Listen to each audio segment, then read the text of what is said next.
Hai teman-teman semuanya, kita berjumpa kembali dalam pelajaran Longman TOEFL. Nah, kali ini kita melanjutkan kembali ya pelajaran latihan soal skill 1 sampai skill ke-8 yang kemarin sudah kita mulai. Kalau kemarin kita mengerjakan dari soal nomor 1 sampai soal nomor 3, pada hari ini kita melanjutkan dari nomor 4 sampai mungkin 2 sampai 3 nomor. Tergantung nanti waktunya berapa lama. Nah, sebelum kita melanjutkan, buat teman-teman yang baru datang ke channel ini dan suka dengan video-video pembahasan semacam ini, atau teman-teman ingin informasi lain terkait dunia perkuliahan, dunia beasiswa, atau apapun itu yang saya anggap bermanfaat, kalian bisa tekan tombol subscribe-nya supaya kalian tidak ketinggalan informasinya. Dan jangan lupa menyalakan notifikasinya. Oke, kita lanjutkan. Baik, di sini ada soal nomor 4. Nah, kita baca dahulu ya. The charter for the Louisiana Lottery was coming up for renewal, blah blah blah, spared no expense in the fight to win renewal. Oke, di sini kita bedah dulu kalimatnya ya. Nah, the charter. Nah, the charter ini adalah subjeknya ya. Kalau saya sudah cari artinya, di sini ada berbagai macam arti dari charter ini. Ya, tentu arti utama yang teman-teman tahu mungkin ini ya, kayak penyewaan seperti itu ya. Tapi bukan ya. Dalam hal ini artinya yang relevan adalah sebuah dokumen atau perizinan semacam itu, teman-teman. Nah, itu dilihat dari mana? Dilihat dari kalimat selanjutnya, yaitu for the Louisiana Lottery was coming out for renewal. Renewal di sini artinya memperbaharui atau pembaruan. Jadi yang paling tepat rasanya itu adalah sebuah dokumen perizinan atau semacamnya. Baik, kemudian tadi sudah was coming up, itu adalah verbnya. Oke. Dan satu hal yang harus diperhatikan, bahwa di sini dia menggunakan kata was. Artinya di sini kita membahas masa lampau atau verbnya itu pasti berbentuk past ya. Oke, kita lanjut. Ada bla bla bla, spared. Nah, ini dia yang saya maksud. Spared di sini bisa kita kemungkinan besar bisa dianggap sebagai bentuk kedua dari spare, karena kita ada di sini sebelumnya ada kata was, berarti kemungkinan satu bagian ini semuanya dalam bentuk past, sehingga kita langsung bisa menentukan ini adalah verbnya, yaitu verb bentuk kedua. Kemudian no expense in the fight to win renewal. Jadi spare itu menyisakan no expense, jadi tidak menyisakan biaya untuk memperjuangkan perizinan yang lebih baru. Jadi dia tidak bisa memiliki uang untuk membayar perizinan barunya, seperti itu. Oke, kita lihat dulu unsur-unsur kalimatnya. Ada subjek, kemudian ada titik-titik, jadi kita kosongkan di sini. Dan selanjutnya ada ada verb dulu ya. Setelah subjek ada verb, baru kosong. Nah, selanjutnya ada baru verb di sini. Oke. Nah, teman-teman ingat tidak yang berhubungan dengan konektor? Jadi di sini ada satu klausa. Nah, di sini ada satu verb, sehingga di sini juga harusnya ada satu subjek lagi untuk melengkapi verb ini. Nah, karena ada dua klausa, ini menjadi klausa ya. Karena ada dua klausa, sehingga di sini membutuhkan konektor. Jadi di sini yang dicari adalah konektor dan subjek. Oke. Konektor dan subjek saja. Oke, mari kita ingat bersama-sama ya, konektor dan subjek saja. Oke. Mari kita cari bersama-sama dari mulai yang pilihan A. A, the lottery committee atau panitia yang mengurus masalah lotre ini. Itu adalah subjek, berarti salah karena kita mencari konektor dan subjek. Kita tulis di sini ya. Oke. So itu adalah konektor. The lottery committee adalah subjek. Oke. And di sini ada konektor lagi. Tidak bisa ya karena kita cuma butuh satu konektor. Dan apabila disambungkan dengan ini juga tidak nyambung ya, karena harusnya setelah N itu harusnya ada kata benda lagi seperti itu, karena dia kan nyambung dari sini. Kalau langsung kata kerja justru kalimatnya menjadi aneh. Oke, karena sudah ada konektor di sini, ada juga di sini langsung verb. Itu aneh ya. Kemudian C. So ya konektor. The lottery committee subjek. Nah ya sudah memenuhi syarat, kita simpan dahulu. Oke, pilihan yang terakhir yaitu D, the lottery committee. Oke, D itu adalah subjeknya. Made itu verb. Oke, jadi tidak bisa ya karena tidak ada konektornya. Jadi dari penyaringan ini kita langsung bisa mendapatkan satu jawaban yang sudah pasti benar, yaitu yang C. Oke, mari kita lanjutkan ke soal yang selanjutnya.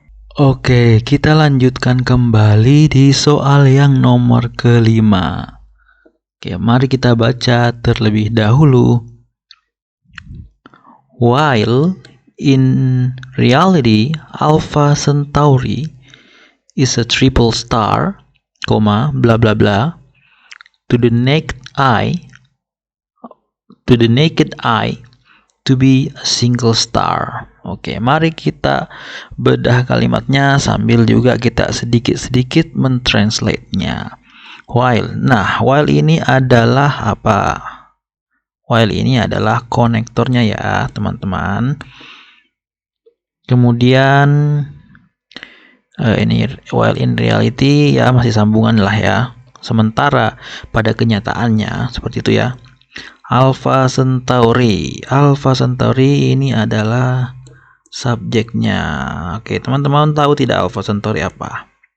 Itu adalah sebuah sebuah bintang. Oke, while Alpha Centauri is a triple star, jadi Alpha Centauri itu adalah bintang yang berjumlah 3. Dengan is ini adalah verbnya. Oke. Jadi sementara Alpha Centauri adalah bintang yang berjumlah 3. Oke. Bla bla bla. To the naked eye. Oke. Dalam atau pada mata telanjang, to be a single star.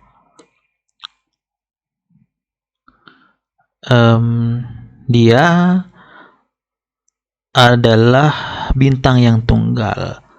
Oke, di sini belum ada verbnya ya. Karena ini hanya menerangkan atau keterangan bahwa kalau mata telanjang itu single star atau bintang yang tunggal. Sehingga kita bisa membuat rumus kalimatnya atau unsur kalimatnya seperti berikut ini. Oke, yang pertama ada konektor disusul dengan subjek, kemudian ada verb. Nah, setelah itu ada titik-titik dan ada serangkaian objek atau penjelasan.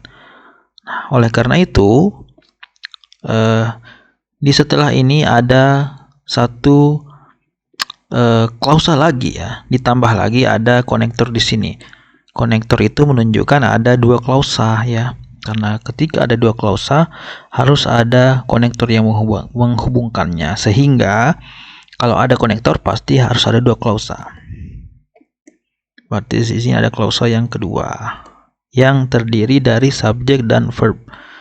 Oke, oleh karena itu yang tidak ada di sini adalah ini, subjek dan verb. Oke, mari kita cari bersama-sama yang mana pilihan yang menyediakan subjek dan verbnya. Oke, mari kita lihat dari yang A dulu. A, it appears. It itu adalah subjek ya. Appears itu adalah verb yang artinya nampak ya. Kemudian yang B, but. But itu konektor ya. Dari sini kita bisa langsung salahkan saja. Oke, ini sama, it appears, subject verb. Oke, ini salah karena kita sudah tidak butuh konektor lagi. Pilihan C, appears. Oke, ini hanya verb, berarti salah. Kemudian pilihan D, despite it. Oke, ini juga konektor, ini subjek, tapi tidak ada verb, berarti salah. Oke, nah kembali lagi, hanya dengan satu kali eliminasi kita sudah bisa langsung mendapatkan pilihan yang paling benar, yaitu adalah pilihan yang A. Oke, jadi jawabannya adalah A, it appears. Oke, kalau mau kita baca ulang, artinya seperti ini teman-teman. Jadi sementara Alpha Centauri itu terdiri dari 3 bintang, tapi dia tampak pada mata telanjang itu sebagai bintang yang tunggal. Jadi kalau kita melihat Alpha Centauri di kejauhan itu seperti 1 bintang saja, padahal pada kenyataannya itu adalah 3 bintang. Seperti itu. Oke, mari kita lanjutkan ke soal yang selanjutnya. Oke teman-teman, kita lanjutkan ke nomor yang 6. Nah, atau nomor terakhir ya untuk video kali ini. Oke, mari kita baca dulu soalnya. The sun's gravity severely distorted the path of the comet. Blah blah blah. Entered its wildly erratic orbit around Jupiter. Nah, selanjutnya mari kita periksa unsur-unsur kalimatnya sambil menerjemahkan. Oke, the sun's gravity. The sun's gravity itu adalah subjeknya ya. Artinya adalah gravitasi dari matahari. Severely itu ada kata-kata keterangan atau adjektif yang artinya secara parah, distorted, menyimpangkan. Jadi cahaya mohon maaf, maksudnya gravitasi matahari itu secara parah menyimpangkan. Nah, menyimpangkan ini adalah verbnya ya. Oke. Dia bentuk pas. The path of the comet, ini adalah objeknya, yaitu jalur dari komet. Oke, jadi gravitasi matahari itu menyimpangkan jalur dari komet. Nah, kemudian titik-titik-titik, entered. Nah, ini juga bentuk pas dari enter, jadi verb ya. Sama-sama pas. It's widely erratic orbit. Oke, dia masuk apa? Enter itu kan masuk it's widely titik-titiknya atau itunya erratic orbit. Orbit tidak menentu. Nah, ini kata keterangannya yang secara liar, seperti itu. Jadi ini tidak beraturan, ini secara liar, seperti itu maksudnya. Jadi kalau diterjemahkan memasuki orbit yang tidak beraturan dan liar. Around Jupiter itu sekitar Jupiter. Itu kata keterangan tempat. Oke. Sehingga kita bisa menemukan polanya sebagai berikut ini. Yang pertama ada subjek, kemudian disusul verb. Oke. Ada titik-titik-titik, kita kosongkan di sini. Kemudian ada verb. Nah, oke, hampir seperti yang soal yang sebelumnya ya. Ini kita bisa lihat ada satu klausa. Di sini ada verb. Nah, berarti apa teman-teman? Berarti di sini ada satu klausa lagi. Untuk melengkapi verb ini apa yang dibutuhkan untuk menjadi klausa? Iya, yaitu subjek. Karena ada dua klausa, 1 dan 2, maka harus ada konektor. Oke. Sehingga hal yang dicari adalah konektor dan subjek. Oke, mari kita cari ya konektor dan subjek dari pilihan yang paling atas. Pilihan A, it itu adalah subjek. Oke, ya kita memang membutuhkan subjek tapi salah karena tidak ada konektor. Harus ada dua-duanya ya. Pilihan B, when. Oke, when itu konektor tetapi tidak ada subjek berarti salah. Kemudian after itu adalah preposition ya. Kemudian the comet itu adalah subjek, came itu adalah verb. Oke, malah banyak banget ya. Oke, kita salah karena kita hanya mencari konektor dan subjek. Kemudian pilihan yang D, once itu adalah konektor, the comet itu adalah subjek. Nah, berarti ini adalah benar karena pilihan yang lain salah ya. Sehingga dalam satu kali eliminasi kita sudah bisa mendapatkan jawabannya yaitu yang D. Oke, baik. Saya rasa cukup 3 soal lagi untuk video kali ini. Kita lanjutkan lagi di video yang selanjutnya yang maksimal itu seminggu ya, seminggu ke depan ya. Tidak sampai 1 minggu kok ya teman-teman ya. Oke. Demikian video pada kali ini. Terima kasih buat teman-teman yang sudah menyaksikan sampai saat ini, sampai video yang edisi kesekian kali ini. Saya meminta maaf apabila ada kata yang kurang berkenan atau penjelasan yang kurang lengkap. Silahkan sampaikan kritik dan saran teman-teman. Begitu pula kalau ada teman-teman yang ingin menyampaikan masukan untuk kira-kira video apa nih yang sebaiknya saya buat lagi, silahkan disampaikan saja di kolom komentar. Dan saya harap video ini bermanfaat. Oke, akhir kata saya undur diri dan sampai jumpa di video-video yang selanjutnya.